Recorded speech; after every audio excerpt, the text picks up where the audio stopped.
तर आम्ही चाललो गावी, ते का ते तुम्हाला व्हिडिओमध्ये कळेलच. सोबत कोण असणार? मम्मा. पप्पू जेंट्स डब्यात आहे, पप्पाची तब्येत ठीक नाही म्हणून तो आला नाहीये. आता पुढे बघूया मग काय, का जातोय, कशासाठी जातोय. झालं असं की आम्ही लोकमान्य टिळक टर्मिनसला आलो. लग्नाची पत्रिका होती, त्यात आम्हाला अचानक तात्काळ तिकीट काढावी लागली. तात्काळ तिकीट काढली पण ती काय वेटिंग लिस्टवर आली. मग संध्याकाळपर्यंत वाट बघायला लागली, तेव्हा पुढे आमची कन्फर्म झाली. आणि आता आम्ही भाईंदरवरनं दादरवरनं कुर्ल्यावरनं टिळकनगर आणि नंतर तिथून लोकमान्य टिळक टर्मिनसला आलो आहोत. पण ते बोलली की मम्मा, जर बोलायचं तर तू बोलू शकते. खरं तर खूप कंटाळा आला. तर तिथनं मग परत चालत मग ते चालत आलो. आणि आता त्यात गाडी, मेन गाडीचा मुद्दा असा आहे की गाडी तर लेटच झाली. हां, 1:45ची असणारी गाडी ही 3:30ला येणार आहे. म्हणजे काय म्हणायचं, किती हा निष्काळजीपणा इंडियन रेल्वेवाल्यांचा.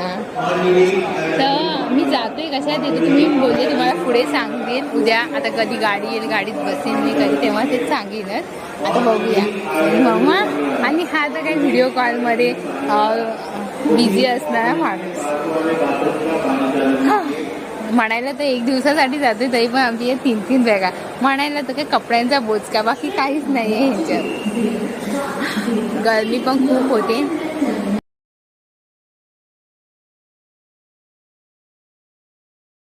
फायनली गाडी आलेली आहे, पण निघेल कधी ते काय आपल्या हातात नाही. त्यांच्या मनाची मालक ते. 3:30चा टाइम दिलाय, पण त्याच्या आधी निघाली तर बरंच होईल.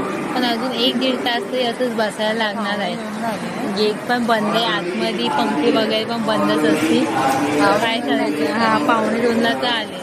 गेलो आहोत. मम्माला खालची सीट, मला ही मधली सीट आणि पतू वरच्या सीटवर. आता बघूया गाडी कधी निघते आणि आम्ही कधी पोचतो ते.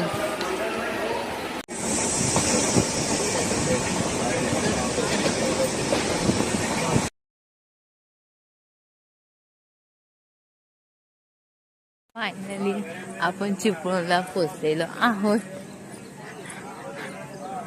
आणि ही दोघं आता स्टंटबाजी करणार आहेत.